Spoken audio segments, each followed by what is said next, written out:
welcome to our Morning Throners podcast. I'm Nelson. I'm Jeff. I'm Kyle. And we're the fucking Morning Throners. And welcome back to another episode of your favorite Song of Ice and Fire podcast. We are your Morning Throners, and we got my girl Arya 2 on deck. Gentlemen, how are you doing? I really want to know what Kyle thinks about this chapter, but before we do, I'm going to try and keep focused and give the quick recap, right? So this chapter, basically, Arya's digging in the dirt, looking for some food because she's going starving, comes across some outlaws, and gets taken to an inn and fed. Very end of the chapter, runs into long-lost acquaintance Harwin. Kyle, what do you think about this chapter? Yeah, no, this was a good one, right? Like it was kind of neat. First off, her story has been building for how long now, and it finally somebody has met. Like she has met somebody, right? Like this has been a book and a half easily. Like something different happens. There's even a point in the chapter where she's like, "Not again! I just keep getting captured," and like I feel like on a first time read, you are like, why are we just doing this again? Like Arya's already been through this. Why are we doing this again? Right? But yeah, finally it's like stop. Something good has to happen. You got to play on it. Yeah, exactly. Yeah. So. I mean, other than Gendry, and I guess this Hot Pie now, maybe just Gendry at this point. No, did she ever tell Hot Pie who she actually is? I mean, when she Hot Pie in this chapter lets her name slip, and what he lets slip is Ari. Sure. Ari, but he knew her as Ari. He didn't know it was Ari. That's true. But since he's been with Yoren, this is now the first person that knows her for who she is, and kind of the I guess the weight that carries. Yeah, the power, not power, but the prominence, I guess, of her name. But even besides that, I really like this chapter. Like, it is cool. So I was going to say, the other thing that made this chapter fun was that like you get the other side of that group, right? Exactly. Like, and I kind of put it together actually even earlier when they were like, "We got an inn up the road." I'm like, "Oh, I know who these people are," right? Like it's like here we are at this the crossroads where the two of our stories are intersecting, and they don't even know it. Definitely pretty cool. Yeah, I probably and I'm so stupid of a first read. Like I was just reading it so fast. I probably was like, oh, there was a lady and a guy in chains, and like didn't even fucking put two and two together. Like that's how fast and stupid I read this the first time. Yeah, that's on you. It is on me for sure. And to Kyle's point, like Kyle figured it out pretty early on, but like they kind of sometimes they do beat you over the head with it, and it makes sense if you haven't you know what I mean, if you're not paying as close attention.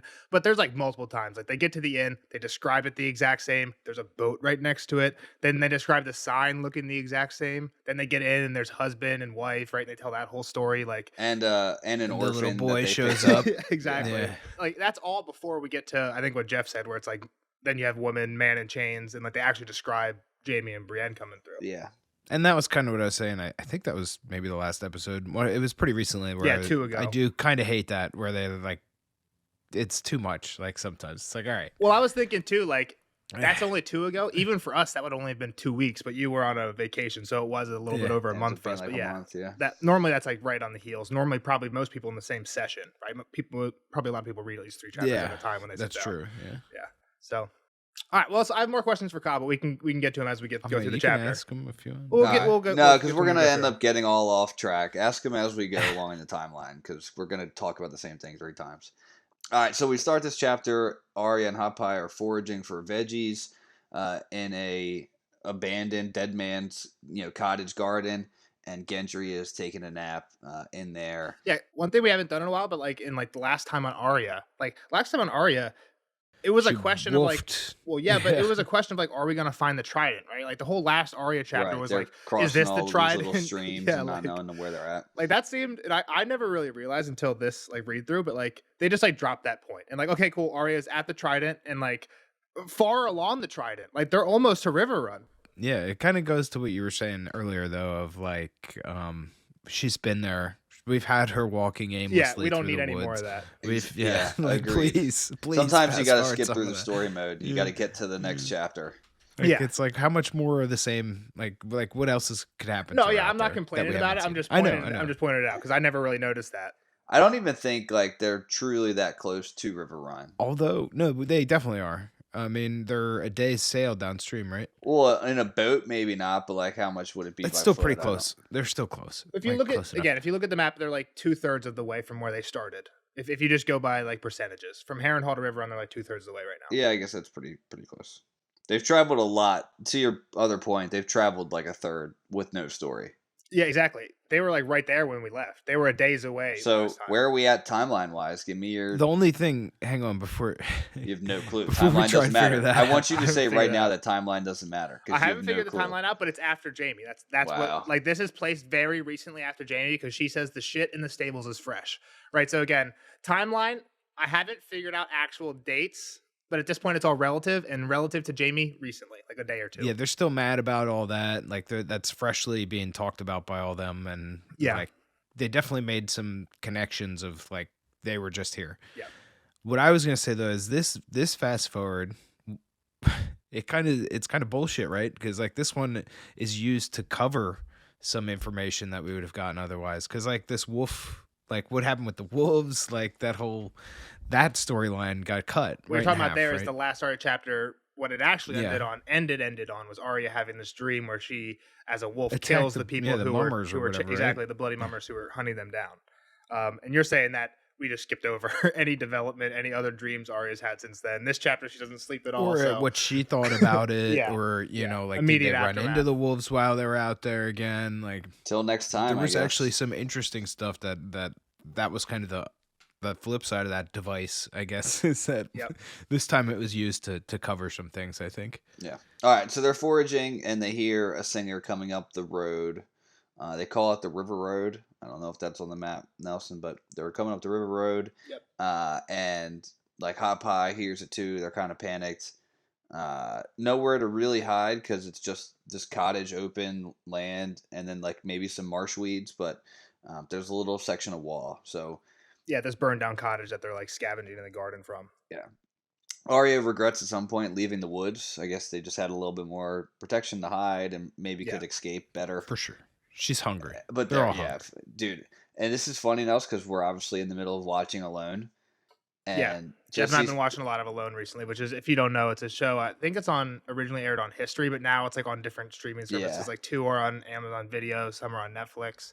But basically they just drop 10 people in the woods, and whoever can stay out in the woods by themselves the longest wins $500,000. Which is an absurd amount of money. Like that definitely, but it's also crazy. Like some people haven't eaten meat in just a long ass time. Like eating berries and mushrooms and whatnot. You're in season 8. One of the guys, he says his strategy, like he just put on he got fat as fuck before he went out there. Yeah. Right. And when I first saw it, I'm like, man, this fat guy isn't going to stand a chance in the woods. But like, I don't think he's that fat normally, and he's just like a survivalist. And he he's just caught knew, like one little like foot fish, and he's just doing fine. To the point where I've watched, so I don't no spoilers. No. And just like body weight wise, like, I think he's actually the first guy to die out there, though, right? That was the spade. They do medical checks where they I don't know when they start that. But to the point of where we're at in this chapter, like it's crazy just mentally to go without food, and their beef has gone bad 6 days ago. So like almost a week without meat is pretty crazy. It doesn't say that they've caught anything. So that hunger's got to be different. Just while we're on it, later on, when the innkeep's like, I don't normally serve children ale, but like basically that's all we got. She's like, would you drink a soup full of dead flies? Basically saying, would you drink from this river because the river's full of dead bodies? Would you drink soup, like a cup full of dead flies? She already has. And Hot Pie's like, Ari would. That's when he lets her name slip, but it's because she was the one eating like worms and shit when they were. Oh yeah, she definitely does whatever. It sounded like they were already drinking from the river too. Which is what that's what everyone in Alone does too. I mean, they boil the river water first, but they're eating worms and shit out there. Is what I'm saying. They're doing the Arya. Well, the strat. first guy wasn't eating slugs. I'm pretty sure. Yeah, he was 74 days, I think. So Arya sends Hot Pie to wake up Gendry, get him and the horses behind this little section of wall they got. And she takes a little spot with the willow tree with her sword. She's like, I'll kill whoever's here, type of thing. Anybody want to read this song or sing the song, or should I do it? It's only 3. It's a short 3 lines. You can sing it. You're the best singer here. Last time you criticized me. Well, I'm going to criticize you now too. I just want you to sing. Off to Goldtown to see the fair maid. Hi ho, hi ho. I'll steal a sweet kiss with the point of my blade. Hi ho, hi ho. I'll make her my love and we'll rest in this jade. Hi ho, hi ho. So that's what our boy, who we learned later, Thomas Evans, that's what he's been plucking along You're on not his going to harp. give us a time to give you a round of applause? Good job. I was thinking about pulling out my guitar. You guys are lucky. No, There's a few points in the chapter where like Tom like plucks a string or like, and I was You I can was add gonna do that that in along. Do that in post. Yeah, no problem. Don't do that. Do that in production. Hey, Stuart, in production, add a couple plucks of the string. We just hired Stuart. Yeah, that's our intern. It's me. All right, so as Gendry and Hot Pie work to get behind the wall, one of the horses makes a whinny, and Tom, Seven Strings, or Lem, one of the three guys hears it right. I don't think Arya knows at this point. Maybe she does. No, they do, because they all stop singing. I And tried she's to, like, I well, tried they to heard. backfill the names, and you can guess on some of them. Anytime she says the deep one, that's Lem. So the first one, I'm not sure if it's It's Angai. probably Tom. So real quick before we get into any of this, I don't think there's a spoiler because I don't think they really ever say it. They might, but I'm gonna drop it now. Angai, we've seen this character before actually. In passing, and Ned interacted with him. Ned Stark. He won the archery contest in the hands tourney in book 1, and Ned was like, "Hey, do you want to come in my hands? Do you want to be in my hands guard? Like join my guard?" And Angai's like, "No, I'm gonna get drunk and fuck off." And then I think Ned says like he saw him like super wasted that night with like a bunch of whores on his arm, and he thinks he wasted a lot of his purse, which was like I think it was like 10,000 gold dragons, which is like these guys are out here Sure. Lifetimes worth of like money. come on, Angai, if you just would have held on to that money, you would have been good. Yeah. Exactly. Buy a nice little cottage on the sea, and but yeah, I just think again, there's like connections all over in this chapter. I love this chapter. is that your only spoiler? Again, I don't think that's a spoiler. I'm just saying. Is that your only? Do we meet the other two? Is I guess what I was saying. We've never met the other two before, but I'm guessing at some point in the future they might mention like one of them, like in the next Arya chapter, might say like, "Oh, he won the tourney." You know what I mean? I knew your dad type thing, or exactly your dad, whatever. So turns out they have a little conversation like, "Oh, what's behind the wall? It could be a bear."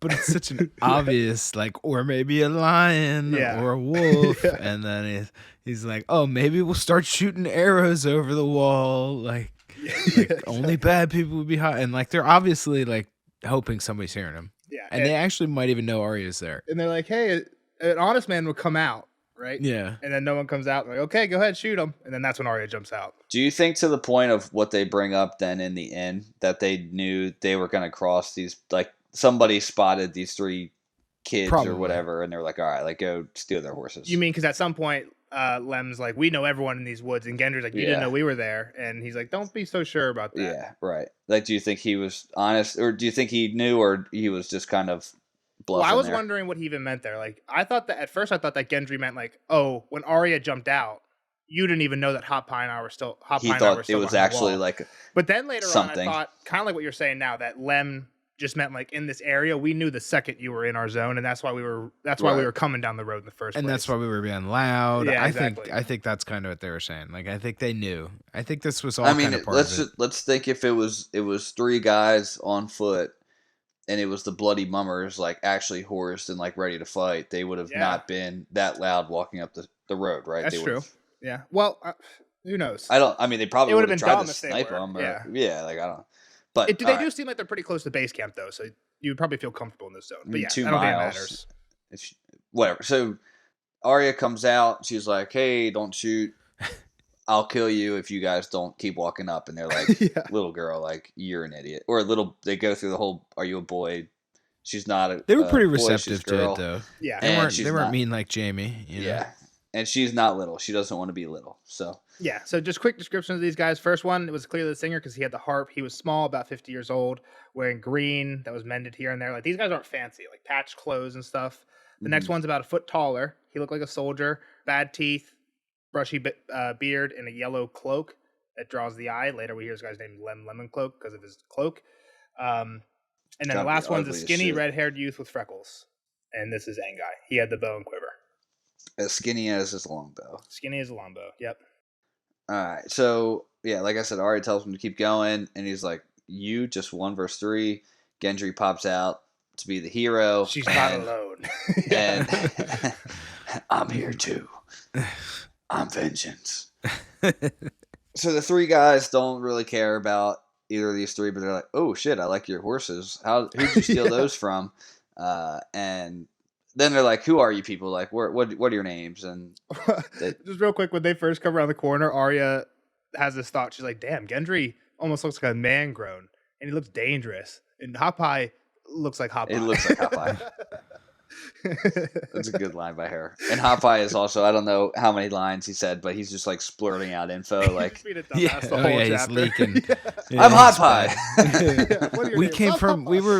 We just left Bolton's castle. Yeah, like, yeah, exactly. But we weren't Bolton's. We were there before. Yeah. So they're like, "We're not telling you our names. Like, introduce yourself." And then we hear that it's Tom from the Seven Seas, or Tom from... after Hopeye does his thing, right before that they do the introductions, he's like, "Well, and what are your friends' names? Mutton Chop and Squab?" And he like jokes because Hopeye's named Hopeye.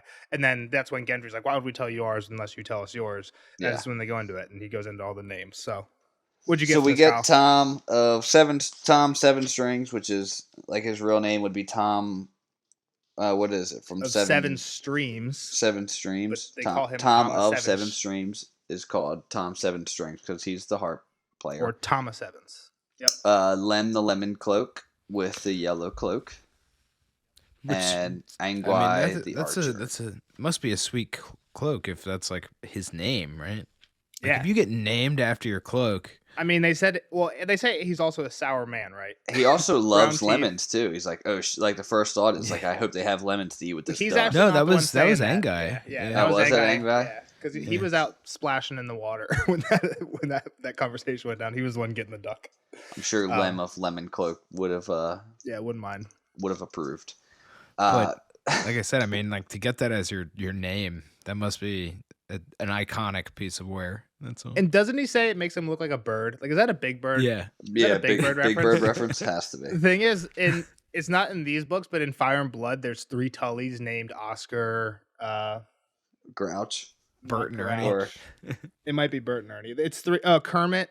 But yeah, he does use Sesame Street names for Tullys. So the line was gave the big man the look of some huge yellow bird. So you can say that's. What's another big yellow bird? There's one famous big yellow bird. Yeah, true. That is the famous big yellow bird. Yeah. So they're like, "All right, what are your names?" And so Hopeye's Hopeye. She takes on Squab. She's like, "Whatever, call me Squab." Which is like a bird, right? That's like a bird. Yeah, a little pigeon, pretty much. And Gendry's like, "I'm the bull, not bull. He's the bull." The bull. Which he doesn't even have his helmet anymore, right? No. The guard took it. Right? Yeah, he lost that somewhere. So. And they're then like, "Oh, so you're from Bolton's what'd you get out of Lord Bolton's kitchen?" She's like, "What are you talking about? Like, how'd you know?" Yeah. And she's wearing the sigil. Yeah, wearing the sigil, little one. She's like, "Don't call me little one." And like she has this like little man, like little dog syndrome. Yeah, for sure. I just remembered you had asked me, I guess, what I got out of this conversation. I think it got sidetracked, right? Well, I said I had some things I was going to wait to ask you. One of the things I was going to wait to ask you was just like, what do you think of these guys in general? Like, because they are outlaws, but like I kind of like them. You know what I mean? That's what I was gonna say. Yeah, is that I do like them. They seem like they're all right. Like they're pretty funny. This kind of goes back into the kind of how they approach this situation, that conversation that we had. But just they seem like they knew they were little kids. They weren't going in there to kill everybody, trying to help. They seem like they're not outlaws. They're just trying to survive this war more than anything. Yeah. And it kind of, again, I feel like sometimes I give you a little bit, I spoil some things by accident. Like in the last Jamie chapter, we were talking about like how the husband, and I think you were saying like he doesn't have a wife. Like that's probably bullshit. Like he's just with his outlaw gang. And I was like, yeah, but at least he took in this orphan when his family was killed by the bloody mummers. And you're like, took in, he's just recruiting more outlaws. And yes, true. I see that. But it's kind of like, I'm guessing that kid went through something very similar to what like Arya, Hopeye, and Gendry went through, right? Where they stumbled upon them maybe, and they're like, okay, these guys need some help. Maybe he has a horse. We're going to take everything he owns and help us, but we're also going to like look out for him. You know what I mean? Like not totally fuck him over. So, yeah, and I feel like I was arguing for that when maybe there wasn't really a sign of that, but I just kind of knew that that's how these guys roll because they're about to do it with Arya in 2 chapters. So, but either way, they are still recruiting. I guess you could have the argument even here that they're just recruiting more outlaws. Again, I'm talking like they know Harwin. right? Pre-Harwood I don't walks know in. though. They seem better than just being outlaws. They don't seem like they were trying to kill, like they were going to kill. If they were Jamie and truly Brienne outlaws, they then. probably just would have killed these three right now. Like, why not just kill them, take the Yeah. horses, and, Yeah, and roll? like I Like, said, you they don't seem really more care. like they're just trying to get by in this situation. Again, I'm skipping around a little bit here. I would say that outlaw is like a binary scale. You are or you aren't.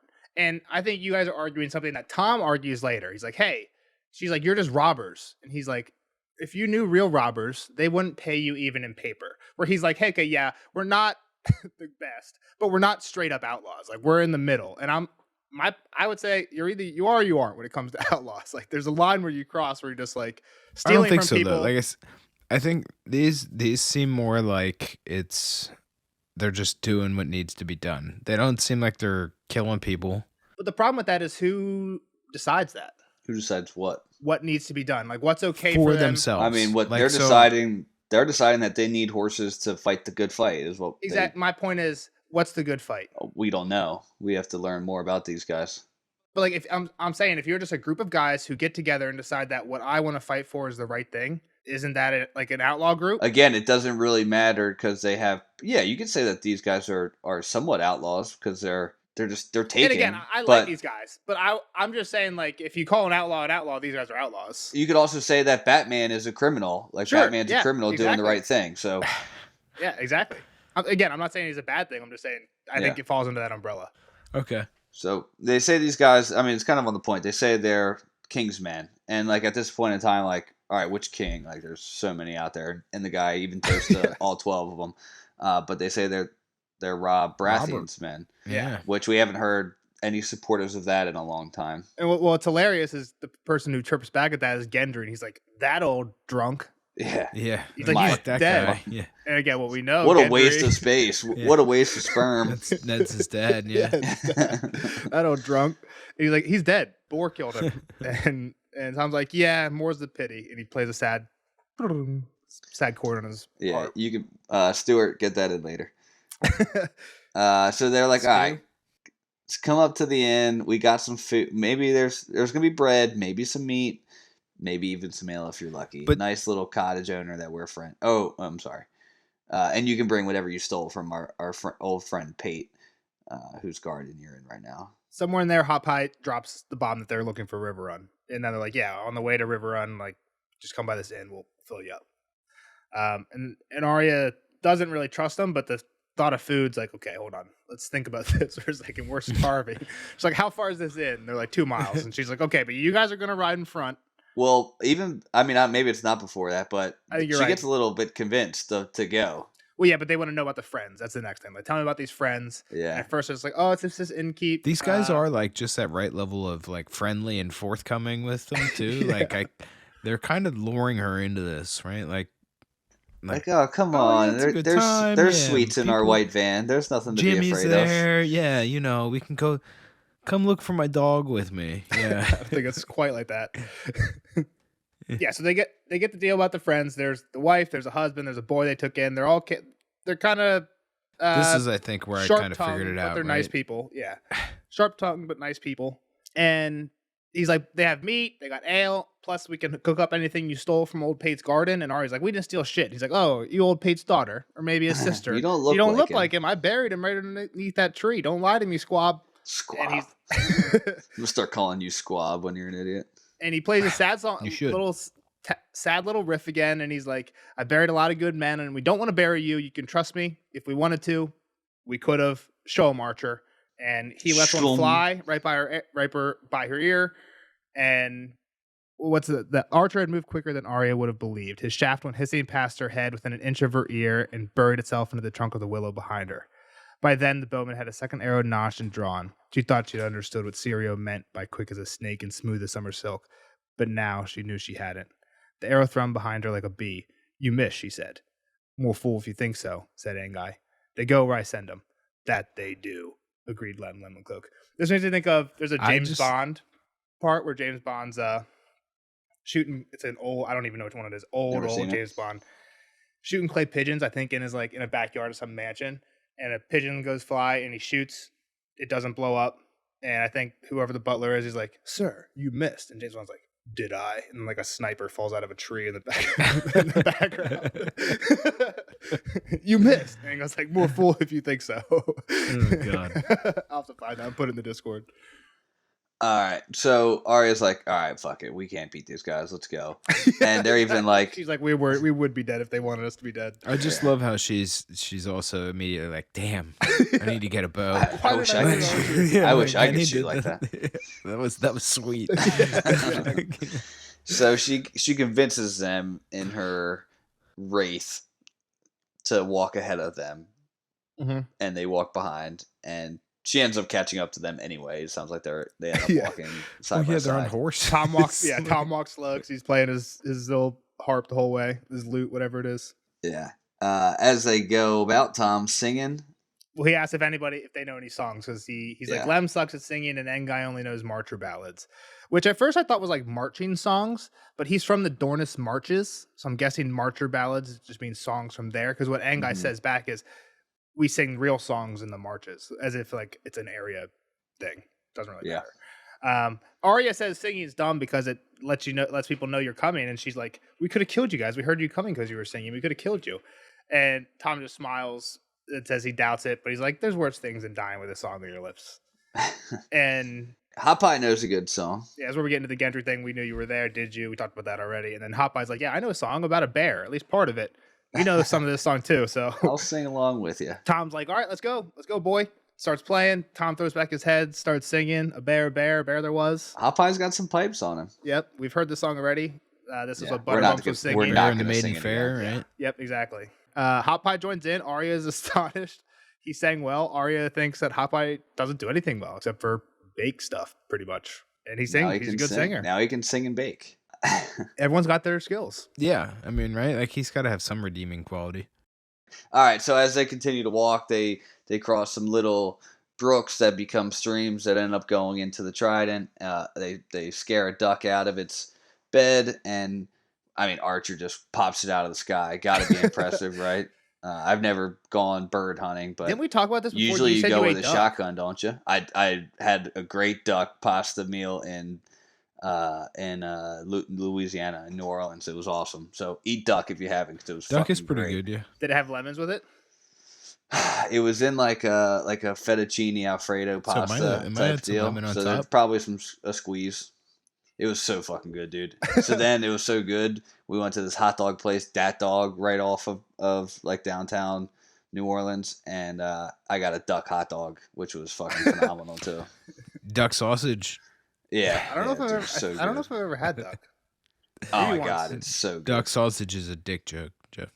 Well, it kind of was that. So maybe it was somebody's Do you want some duck sausage? And duck, here's some sausage. Duck sausage.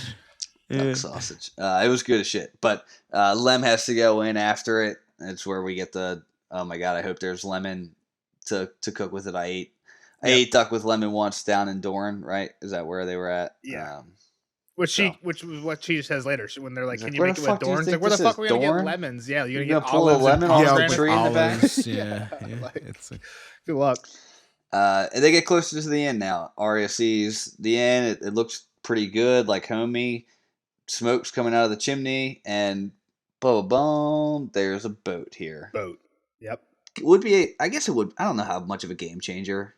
I do have a question about sailing too. Like, say it's calm water, right? Yep. You're trying to go north, but the wind is pushing south. Yeah. You're fucked. No, you tack. So you go at 45 degrees. You can go You go 45 northeast. degrees into the wind. You Yeah. can manage to go Or forward. northwest.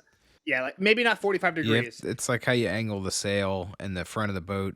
Yeah, so if you're trying to go north and it's coming straight at you from the north to south, Mm-hmm. you would go like pretty much straight east, but a little bit north, and you'd be able to get the wind to help you go that way. You know what I'm talking about? Mm-hmm. Like almost straight east, almost 90 degrees, and then once you go too far east, you would turn back west and go almost straight west and kind of like zigzag, We're swiveling. like riding a bike up a really steep hill. Yeah. If you go side to side, it makes the Did hill you less Google steep. that for Sea of Thieves? No, when I was on, I actually took a sailing lesson when I was a kid. My dad took me on it was just like a 1-day thing when we were on vacation, but I thought it was really cool. We like went out on the ocean on a small skiff, probably the size of this one they're talking about here. Just like you That's can cool. only hold like 4 people on it. See, I thought it was we're, really cool. we're Jeff. educational too. So it sucks so much to have to tack that a lot of those boats have a motor. Yeah. Or oars, as Arya. In these days, oars, like Arya says. Yeah. I figured oars but I mean, would the be the oars other answer. would be not fun either to go, especially this upstream. Yeah, against the current. Yeah, it wouldn't probably be able to tack on a river because you just don't have enough side to side room. You know what I mean? To go east and then west and east and then west. All right, there you go. So she's like, "Oh shit! Like there's a boat, but I don't know how to sail. Maybe these guys do." So they get up there. They're like, "All right, should we go in?" They're nervous about leaving the horses, unattained, but unattained, is that the word? Unattended. Yeah, unattended. They're scared to leave the horses unattended, and Gendry volunteers. Yeah, there is poop in the stables. Arya notes, which again we know because Jaime just took horses out of here recently, which again timeline wise links it. That was a whole big thing too. Is like the stables were full of so much shit, which makes sense, right? Because at the end of this chapter, what they say, Gendry comes in and says a dozen riders are coming. Right. Yeah. So there's your 12 horses that are filled these stables. Just pooping consistently and the kids not but these cleaning dudes, it out. I don't know that they were part of these three guys per se. I think you'll disagree when we get there. When Gendry comes in and says this, those three don't act. And Sharman's like, sit down. Sharman's like, sit down. We'll get you your ale. You're with the Kingsmen now. Don't worry about it. As if it's kind of crazy that they knew already. I'm that not it saying was they don't them, know. Though. I think they are a part. I agree. It's just weird that they, without like looking out to see who was riding up, they're like, "Oh, relax! Like these 12 guys are ours." Like it could have been 12 of anybody, really. But I'm just thinking, like, the only way you wouldn't look is if like they were here like 2 hours ago, and it's like, "Hey, we're gonna ride out here, do this thing, and come back." The other thing would be if they're this tied into the woods that if somebody else was approaching them, they would have had like a spotter come like hustle before them and say like, "Hey, there's someone coming." But it fits the we know everything going on out here. Yeah, what Lem said. Yep. So there, we see the sign again, just in case we haven't got it. The dude's kneeling. They go inside, and we get the wife, right? Which is it's funny because even in my notes, I have husband and boy because we never met her. I know, but we don't get these two. We've met husband and boy, but we never get names. So in my notes are just husband and boy. But now we have Sharna, his wife. So they come in, and Tom had said she's sharp-tongued, obvious off the bat. She's yelling at Arya, like, get out of the doorway. You're letting the hot air out. close the door. Get in or out. She yells at Lem because he's covered in mud. And Lem's like, look, we got a duck. And she's like, you ain't Anguy got a duck. Are you deaf or stupid? Take your boots off if you're trekking mud through my fucking inn. It's curious to me that they couldn't cook the duck right away. You definitely could. Yeah. I mean, I guess they would have had to like defeather it and whatnot, but or I'm guessing if you dry meat, like if you smoked meat, it lasts longer. But why would you need to do that? Like if one duck between 8 people, like I'll just say on a loan, after that guy hasn't had food for a week, if he catches a duck, he's eating a duck within an hour. Yeah. You know what I'm mean? not saying I'm not saying you can eat it like that. It just might taste better. It might be better to let it rest for 2 days or something like that. I don't know. I don't know. These I'm guys just saying that could be the possibility. I'll tell you what, if that duck I ate was rested for 2 days, it helped a lot because that shit was good. But yeah, it was just curious. But so they're like, nope, they're getting rabid instead. There was a lot of conversation, just kind of like bullshitting around. Hot Pie gets some bread. He's pissed off about it. It's bad bread. I skipped that actually a little bit. He knows what's wrong with it right away. Yeah. I skipped over some stuff. Arya hears the husband talking to the 3 men about the occasions with Jaime and Brienne, right? So yeah. There's just a few times there's like a few back and forth. I didn't write a whole lot of the conversation down, but they mentioned that they had 3 horses that they could have stolen back. Yeah, the only thing I had before that is just like the wife is just like, husband, do this. Husband, do this. Oh yeah, she's go got hand him. This duck. Go wash this. Go like she's in charge here. Yeah, she's got him wrapped around her finger. It kind of makes me wish he was here when Jaime and Brienne showed up. Like, how would that have gone? And because it's kind of funny later to what you're saying, Jeff, when they do talk about that, and I don't know if it's right here, but when they get into it, like Lem and the innkeep, who's not an innkeep, when they get into it, he's like, it was 1v3 basically, like, and he's like, yeah, but you said one was a girl and one was in chains, and he's like, one yeah, girl was huge, but that girl was huge. But what the innkeep's excuse is, we'll get into a little bit more, is like, one of you got a girl pregnant, and that because of that, the wife that's why she wasn't had even to here. Go deliver, So he's like, one of you is equally at fault for losing the horses as me, because if you wouldn't gotten her pregnant, then wife would have been here and we would have just basically taken care of the situation. Like, that's the implication, right? Is that like, if wife was here, they never would have left. Like, with the period, with horses or not horses. Like, it's kind of how I take that, which is like, I don't know about not horses, but maybe not all three of them, or we just wouldn't have been had. They sent them off with the implication that they were going to get the 3 back. Like we sent them your way. I'm like, well, they never came. You guys were probably drunk. Which we haven't explicitly said, but in that chapter, Brienne and Jamie both are like, don't go the way he said, go the other way, because he's leading us into a trap. Yeah. So he mentions that one was a girl, one was in chains. So we know it was, again, we already knew they were at the same inn. It was those guys. So yeah. Funny part when everybody's inside cooking or something, Tom at one point sits down and makes up like a quick song. A lonely inn on a forest road. The innkeep's wife was plain as a toad, and Len's like, shut the fuck up, we're not gonna get anything. Like, don't piss her off. Like, she didn't beat us yet. You know how she is. They do their toast to his grace, all 12 of them, because they don't actually say what king, and Lem jokes all 12. Then I think that's when they have the combo. And it's funny because when they get into that little conversation of like, whose fault was it? And he's like, I sent him your way. You had to miss him because you were drunk. And I think Tom's like, us drunk, we don't drink. Never. Yeah, exactly. As he's drinking, bread comes out. Hot Pie is pissed because it's too tough, and just starts insulting the bread cook immediately. It's like, what do I look like? Some kind of baker? He's like, no, but I am. And I think also when the innkeep's talking about the wife had to go up to the pregnant girl, he blames Tom at first because Tom's going around singing songs. All these girls get to take off their clothes. Tom's like, if a girl takes her clothes off because of a song, that's not the singer's fault. And he's like, plus it was Anguy. She liked to rub his bow. It was so long and hard. Can I give it a pull? They're definitely at fault for whatever happened up in what's it called? Lambswold. Fern, I think was the girl's name. But yeah. All right, so Tom calls Ari. I think he calls her Ari because at some point in this conversation, Hot Pies calls her Ari, right? He fucks it up. And he's like, Ari, oh, wait, fucking Shrog or whatever the fucking name is. Squab. He's like, hey, we need your horses. Here's this paper, which it sounds like there's like maybe coins wrapped inside this paper. Yeah. But it's 3 dragons for... It's an IOU. And it's so funny because this is the movie reference. We already had James Bond, but the other movie reference for this pod is Dumb and Dumber.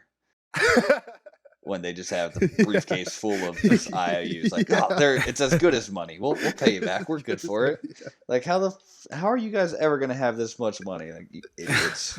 Yeah, it's hilarious. How about this isn't gold? This is a piece of paper. Yeah. It's like, we're sorry for that, lad. Yeah. Just letting him down easy. We mentioned this earlier. They needed the horses to fight the good fight, the king's fight. Yeah. And they can get up and down quicker and do good and the good of the realm, they say, which there's only one other group of people that fight for the good of the realm. Who's that? Is that the Night's Watch? That's what I was thinking. I mean, yeah, my boys. Nelson's dogs. The group of rapers. The group of rapers and thieves up there up north. Criminals, yeah. They came out of the black cells. Group of rapers and thieves down south. Yeah.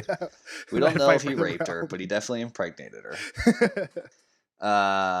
Arya at some point realizes, like, all right, these horses are gone. Like, we lost. And she does, like, one last-ditch effort to trade the horses for the boat. Yeah. And they're like, shut the fuck up. They laugh at her so hard. I didn't quite get this line. Is it just like they're all realizing the absurdity of the situation that like they could just take it and do what they want, but they're haggling with like a 11-year-old? Well, I don't even think they are haggling. I think they think it's comical that she thinks she has the power in this situation to bargain or to haggle. Like prices. They're telling her how it is, and she's like, "What about this?" And they like laugh at like, "You don't understand how this is gonna be." You're getting this piece of paper that is worthless because that makes sense to me, but also like why wouldn't they just give her the boat? Like I feel like they wouldn't care, like, and they might agree to that. Boat. Well, I thought they might agree to that. You don't think they would? Yeah, it seemed like they might. I don't know. Everybody was laughing. They were all getting along as I think was part of that too, right? The laughing makes me think they wouldn't, but like the logic of it, like why not? It's a good deal. What makes me think they wouldn't is the innkeep. It's not a good deal because they have all the power. The innkeep a few days. Hold on. The innkeep a few days ago traded 3 shit horses for 3 gold, actual gold, not a piece of paper. Brienne gave him 3 real gold. Okay. Now he can give a fake. He can give away that gold, but really nothing, for 3 horses and lose the skiff that he basically got for free along with the 3 gold.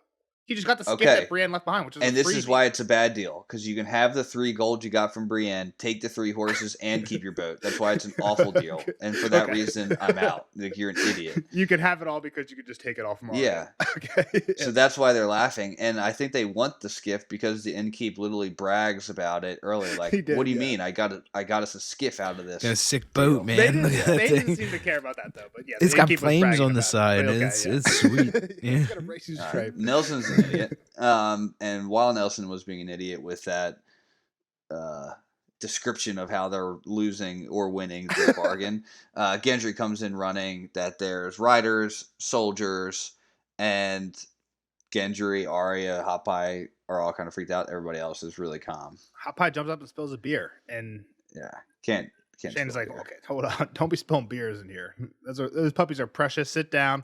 We'll keep you safe. Don't worry about nothing. Yeah, you're with the Kingsmen now. Arya's about to unsheath her sword. She goes for it. She gets it halfway. Yeah. Before Lem grabs her. He's stronger than she thought.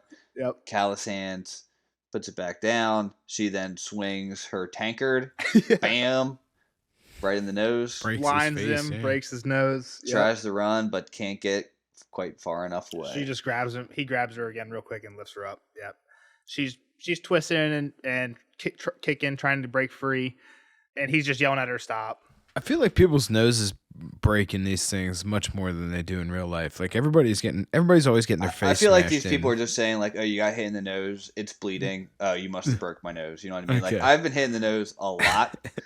And well, you have to have had some broken noses. Your nose is fucked. I've had some like even as many times I've had like some really slight fractures. Like I've never actually like, holy shit, like you need to go under surgery. Well, yeah, it's definitely crooked, but. Dude, Jeff's nose is fucked. Jeff's nose has definitely been broken at some point. I got hit with a baseball, and that made it crooked forever. The first time I got the slightest of fractures, I got headbutted really bad. In a basketball it's a good nose, but it's clearly been fucked up before. It's got a lot of character. Mine's crooked. Yeah, exactly. It has character on your face. Yeah, exactly. Chicks dig scars and broken noses and whatever the fuck that thing on your face. No. So the men come in. They're a pretty battered group. Arya notices Harwin right away. It's Hullen's son, the Master of Horse's son from Winterfell. Her dad's men. This is a ragged group, right? She says this is the most ragged group she's ever seen, and she's seen the Bloody Mummers, which is a ragged group of outlaws, right? These guys are patched up, and they're different men too, right? The first one's a Tyroshi. It kind of reminds me of the Bloody Mummers in the fact that they're like from all over. Yeah, the first one's a Tyroshi. But they all had nice shit. They all had nice weapons. Good weapons, yeah. Weapons that would work. Yeah, she said they looked tattered and fucked up, but their weapons are real enough. But yeah, we got a Tyroshi. At one point, there's a Braavosi sellsword. We got an old guy with a limp, lion crested helm, archer with yellow jackets, a one-eyed guy. Just all kinds of stuff. And then Harwin with a skinny Harwin with a beard walks in. I got from Harwin showing up to the end to be a quote. All right, let's read. Harwin? Arya whispered. It was. Under the beard and the tangled hair was the face of Hullen's son, who used to lead her pony around the yard, ride a quintain with John and Rob, and drink too much on feast days. He was thinner, harder somehow, and at Winterfell he had never worn a beard, but it was him, her father's man. Harwin!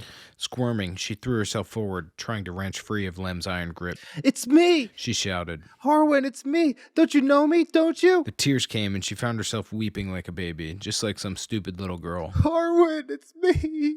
Harwin's eyes went from her face to the flayed man on her doublet. How do you know me? He said, frowning suspiciously. The flayed man? Who are you? Some serving boy to Lord Leech? For a moment, she did not know how to answer. She'd had so many names. Had she only dreamed Arya Stark? I'm a girl! She sniffed. I was Lord Bolton's cupbearer, but he was going to lead me for the goat, so I ran off with Gendry and Hot Pie. You have to know me. You used to lead my pony when I was little. His eyes went wide. Gods be good, he said in a choked voice. Arya underfoot? Lem, let go of her. She broke my nose. Lem dumped her unceremoniously to the floor. Who in seven hells is she supposed to be? The Hand's daughter. Harwin went to one knee before her. Arya Stark of Winterfell. Dun, dun, dun. Dun dun dun. Scene. End scene. So yeah, I think I've said it enough. I love this chapter. I guess let's get some predictions from Kyle. I feel like this is kind of a cool cliffhanger. I feel like this could go a lot of different ways. I mean, I feel like him kneeling for her kind of gives the best way that it's gonna go, right?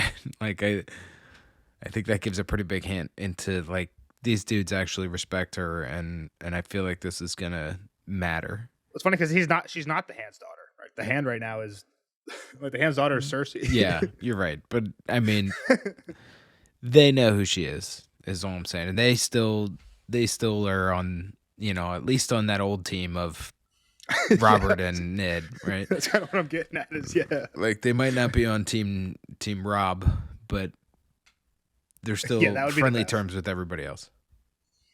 Gotcha. So I don't know. I don't know what's gonna happen with that whole thing being team Robert, but I do think that she's gonna get sent back to River Run faster now, and Kat, which I think is our next chapter actually too, thankfully. Ooh. But I think, and then Kat is gonna see her, right, and then she's gonna be like, "Man, I really fucked up," because the other part of her plan is like all screwed up now. So I don't. Just to clarify, you're saying she fucked up because she let Jamie go for something she got for free. Half of it, but half for free. Yeah, gotcha.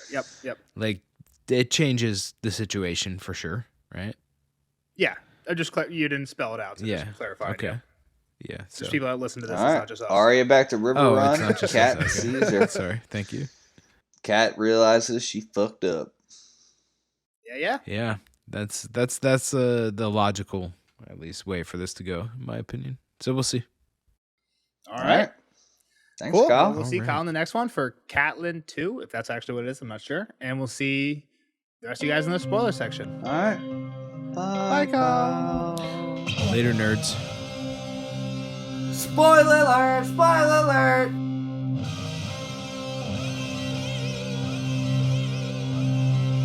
Spoiler alert! Spoiler alert! See you later, Kyle. Bye, Kyle. Thanks for hanging out. Thank you for See you on the next episode for Cat 2. Us. Now, on to the spoiler section for Arya 2. Jeff, what we got? All right, let's get some We're going to steal all my favorite ones, but okay. I'm not going to, I don't think. Let's just get the obvious ones out of there. We know that they're going to be we know they're with the Band of Brothers. Brother Without Banners. What did I say? Band of Brothers. Band of Brothers.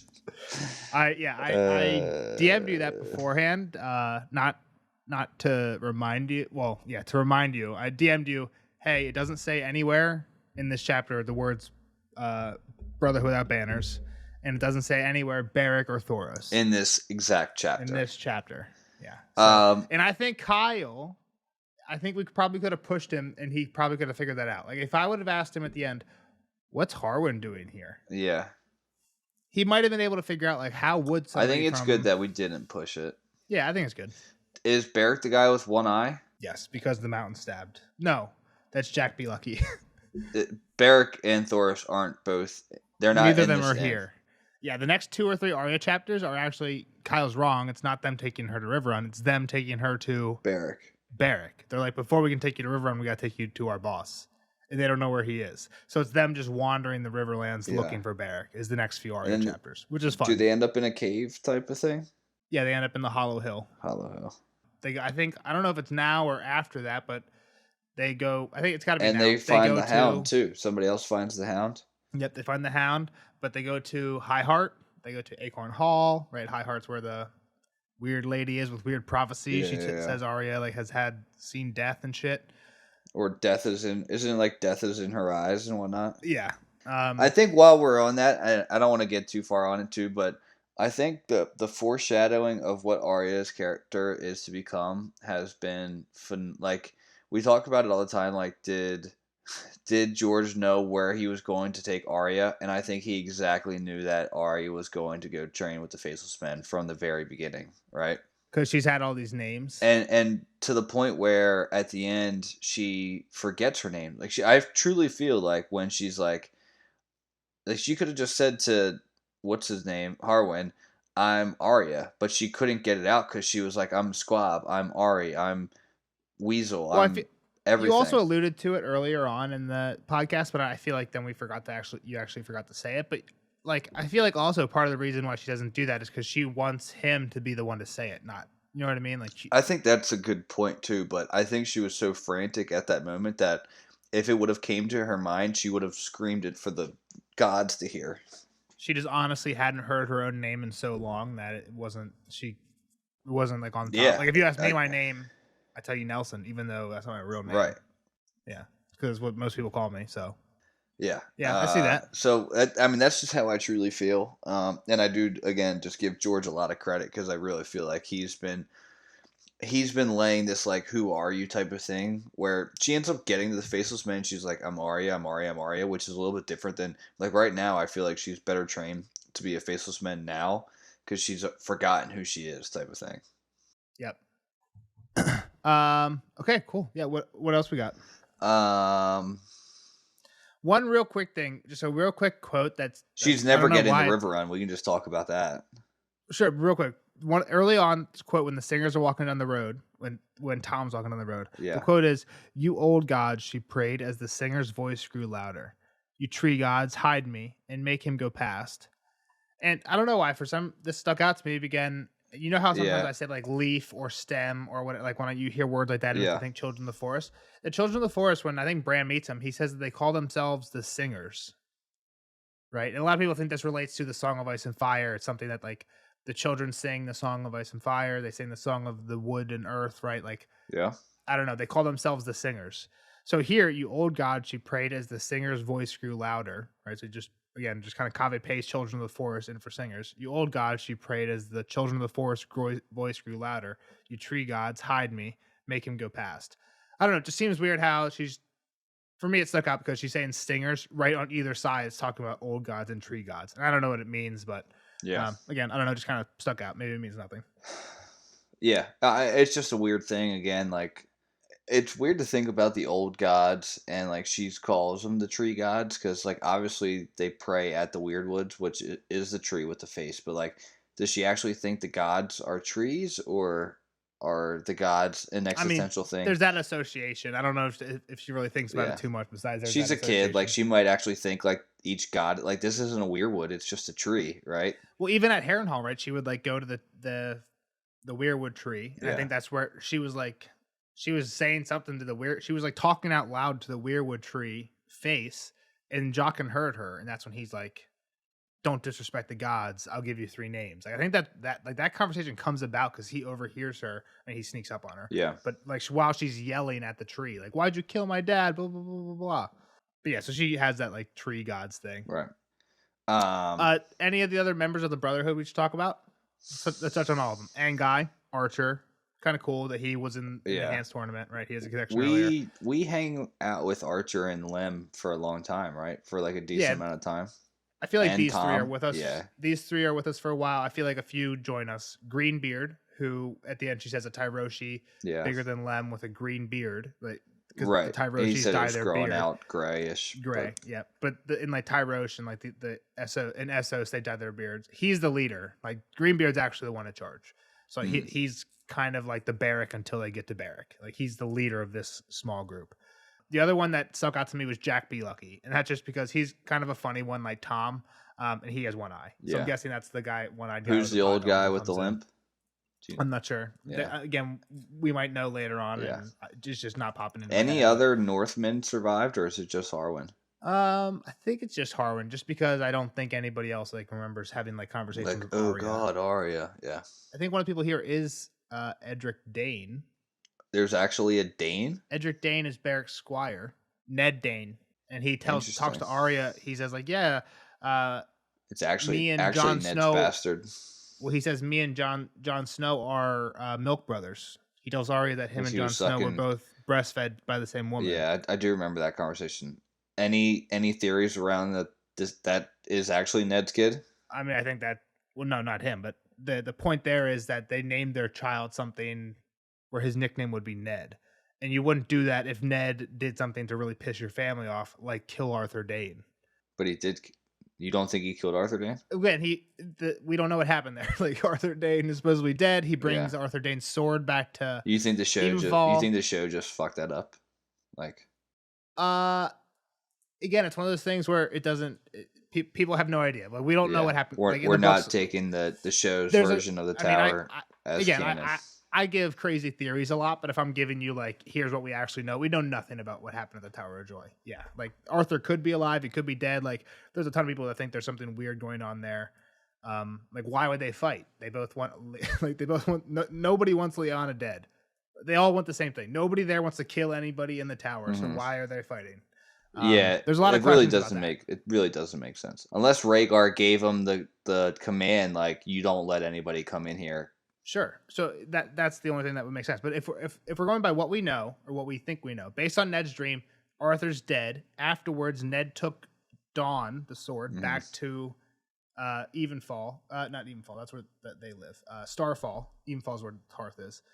He takes Dawn back to Starfall, and then goes north with just Howland Reed. Everybody else is dead, and that's it. Yeah. But if that was the story, then why is the Dane family naming their children like Ned? Yeah. I think it's like Edric or I forget what it is, but something that goes to Ned. Whatever. People think it's because they actually were together, or maybe John is again. This is where some of the John and Ashara, John is Ned and Ashara's kid comes from. Yeah. Like he was my wet nurse because Ashara was my mom. She gave birth to John. And then we were both in Starfall because that's where he was and that's where John was. Like, it makes sense. And the story with Ashara just lost her baby, so then she killed herself? Yeah, exactly. Her baby died in a miscarriage, so she jumped off the tower, but her body was never found. But also, I point out that the Jon and Ashara thing works there. But the Jon being Lyanna and Rhaegar's also works, right? So say Ned kills everybody there. I guess this would be the accepted theory. Ned kills everybody there. Somehow Howland saves Ned from Arthur Dane. Those two live. Everyone else is dead.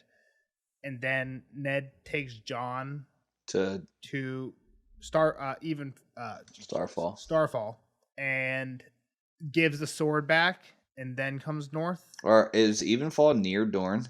It's in Dorne. Oh, okay. Starfall. Oh, Starfall. Evenfall, yeah. Starfall is in the southwest of Dorne. So the Danes are Dornish. Yes, but again, my question is like later in book 5, Barbary Dustin, Lady Dustin is upset like that Ned didn't bring her husband's bones back. So one of the big questions is why would Ned he was considered enough to take the sword back to Evenfall. And we know he brings Lyanna's bones back. Maybe that dude buried in the maybe crypts. that dude turned on him. Like, is that the thought process? There was 7 people with Ned, some of his closest friends. Howland Reed lived. Everyone else died, and the only bones Ned brings back is Lyanna's. Like, and he takes a sword to. That's why people think like, did these people really die? Like, how much stuff? How much stuff can you bring? I guess we're fixing to find out. But again, that's why I say like we don't know. Like, I guess the accepted theory is. Everyone dies. Ned takes Jon with him as a baby to Starfall to drop off the sword. Then he goes north. I guess that's the accepted theory. To me, I guess my point is that doesn't really make sense to me. So there's something we don't know clearly that's going on in there that explains more. Okay. So we don't know the whole picture. But yeah. I'm game. What about these two guys, Thomas Evans? Do we know more about do you know anything about Thomas Evans' future? I mean, I feel like I should.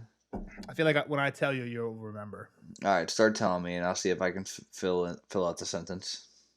Edmure Tully doesn't really like singers because of the Red Wedding. Because at one time he got drunk at a party, was with a girl, and couldn't get it hard. And Thomas Evans wrote a song about a floppy fish. I don't remember that. This comes back up because... When does the floppy fish song come up? Well, after the Red Wedding. Well, they'll talk about that within the next few chapters, I'm guessing. But after the Red Wedding, Edmure's captive. Jaime has to go break the siege at Riverrun. He goes in and has that meeting with Edmure. I want to get back to Cersei. You're stopping me by holding off this. He's like, I promise your sister I'm not going to spill any blood anymore. Or maybe Jaime's thinking this, but basically he's thinking, I can't spill any blood here. How do I take Riverrun without spilling blood? And he tells Edmure, I'm going to send your baby over the wall. Baby over a wall with a catapult. and he's like, "Oh, and just to remind you that I'm not fucking around, here's one of my favorite singers to play you one of my favorite songs." And I think he has Thomas Evans come in, and Edmure's like, "No, not him, not him." And Edmure's just like pissed, and he starts. I think he plays Reigns of Castamere. Why is Thomas Evans ending up with the Lannisters? Well, he's just a singer. Singers ebb and flow. He's just like happened to be walking through the forest and be like, "Yeah, I can sing for you." I think the Brotherhood knew there was a siege, so they wanted to have. Well, and this is post Red Wedding. So who's in charge of the Brotherhood at this point? Yeah, Lady Stoneheart. Lady Stoneheart. So they have one goal: kill Freys. And I think while Jaime's at that siege, he hears that pretty much there's been a bunch of Frey caravans going back and forth between the Twins and Riverrun, right? Because they have a siege going on at Riverrun, and a lot of those caravans are being attacked by either giant wolf packs or just like they're finding the people hung in trees. Yeah, right. So it makes sense that Thomas Evans is just at Riverrun giving news to the Brotherhood, like, "Hey, a caravan's coming out. Get ready to go intercept that." And that's why he's here. He's pretending he's just part of the camp, but really he's an informer for the is the thought. But yeah, he comes up later in a big way. Do you like that part? Beric dies for Lady Stoneheart? At this point, I like anything that makes the books different from the show. And again, I am one of those guys. Do you think that was the end of Beric's story, though? I thought Beric's story was pretty cool. Like, some of it, like, obviously, like, oh, wow, these, like, 9 guys or whatever are just going to go north. And, like, I guess it was really cheesy that they did that. But yeah, I don't know. Like, Beric was a cool character. Sure, but I'd rather have Lady Stoneheart than that. But we don't even really get Ladies. Like, you can't get a PO.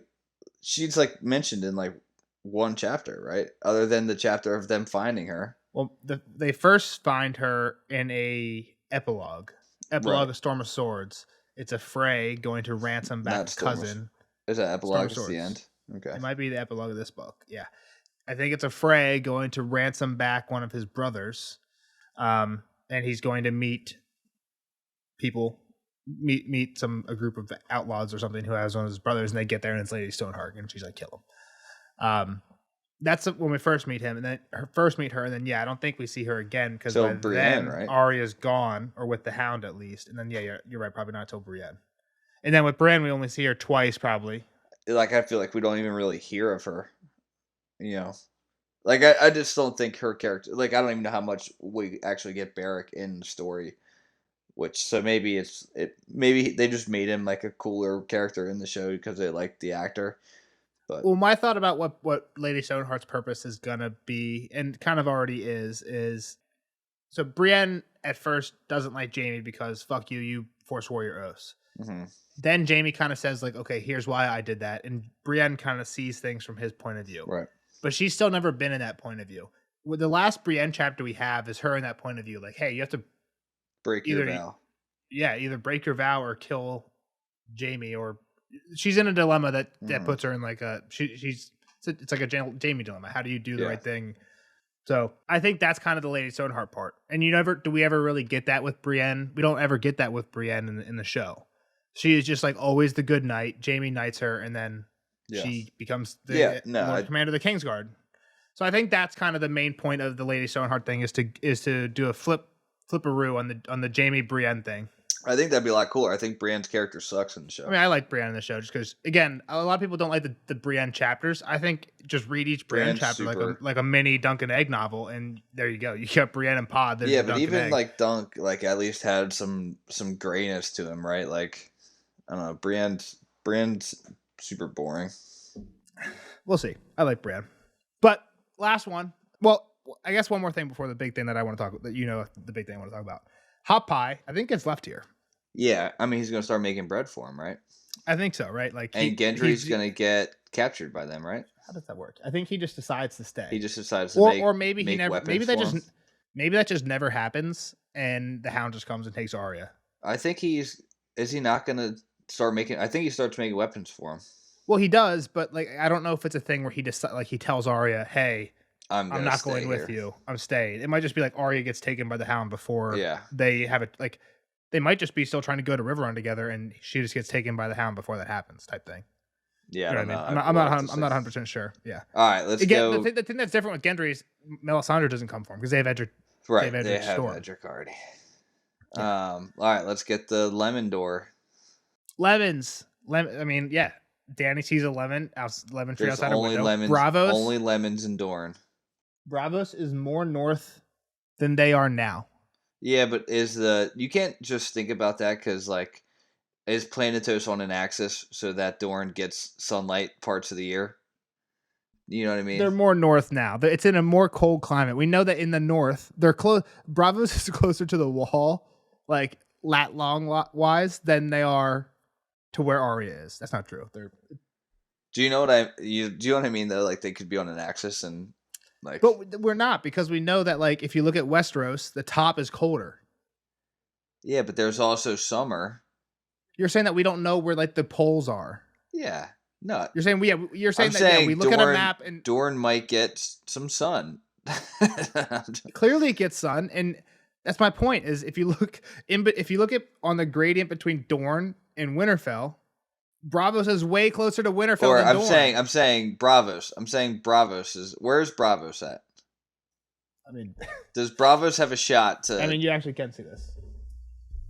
This is Bravos. We're level with the twins. Is where Bravos is, north south. All right, now just imagine the Earth or Planetos. Imagine it's on like a 10% tilt, and then even then, it's still even with Harrenhal. No, you're not even right. south as King's turn Landing. it some more. I don't know what You degree. can't, because then it doesn't make sense. Then the north doesn't make sense. Then why is the wall so cold? If you turn it any more, then the wall doesn't make sense. I think your latitudes are wrong. This has to be hotter than that. You literally go from ice to the Dorne this way. You know this is north south. Well, that doesn't make sense. Shouldn't Dorne then be like cold as fuck too? Well, yeah, we don't know. What's south of south? Suthoros. There's Suthoros down here. What's north of the north? Maybe the wall's not even true north. You get the lands of always winter. It's also a magical land too. People think it does wrap, right? There's stories of, again, in Fire and Blood, there's stories of people sailing south, and then like 100 years later, somebody goes east to Ashai and sees their boat. So that's like the closest thing we have to it being a round world. But yeah, the lemon thing is that she basically says, yeah, you can't grow lemons here. And the thing that we know, even if you're actually just talking about like, we don't fuck the map, let's just talk about what they say. It says, do you think we can grow lemons here? Does it look like it's a place that lemons grow? No, you dumb fuck. Lemons grow in Dorne. Anguy says he had this in Dorne, and she tells him, does this look like Dorne? So we know lemons grow in Dorne, right? Regardless of like what the map looks like, lat long, what's north, what's south. Two people here say lemons grow in Dorne, and they don't grow where we are. Where we are is a rainy area. When Arya is in Bravos, it's a rainy area. It's always foggy. It's always rainy. So even if Bravos somehow is in the north or is in the south, which doesn't make sense, but if it is, it's still somehow rainy, and therefore lemons shouldn't grow. Ergo, Dany, her house with the red door, isn't in Bravos. It's in Dorne. Yeah. I think I'm on board with that with you. Lemongate. I mean, does it really mean that much to the story? She wasn't. I mean, that's a big question, because, like, she was in Dorne instead. I mean, it helps with I guess it would help with Dany is actually Lyanna's child, right? Jon's not Lyanna's, Dany's Lyanna's, or they were twins. It would help with one of those theories. I mean, why can't Jon Con just escaped with Dany and taken her south to Dorne? Okay, Jon Con doesn't escape with Dany. Or Willem Darry escapes with Dany. But yeah, you're right. He could have you're saying, why can't you just flee to Dorne instead of flee to Bravos? Mm-hmm. You could. And again, what we know come book 5 is that Dorne had a pact with the Targaryens anyway, right? It was supposed to be Arianne Martell marrying Viserys, but it turns into Quentyn Martell marrying Dany, which is why they send Quentyn Martell in book 5. Right. So we know there was a Dorne Dany pact. We know there was a Dorne pact anyway. Mm-hmm.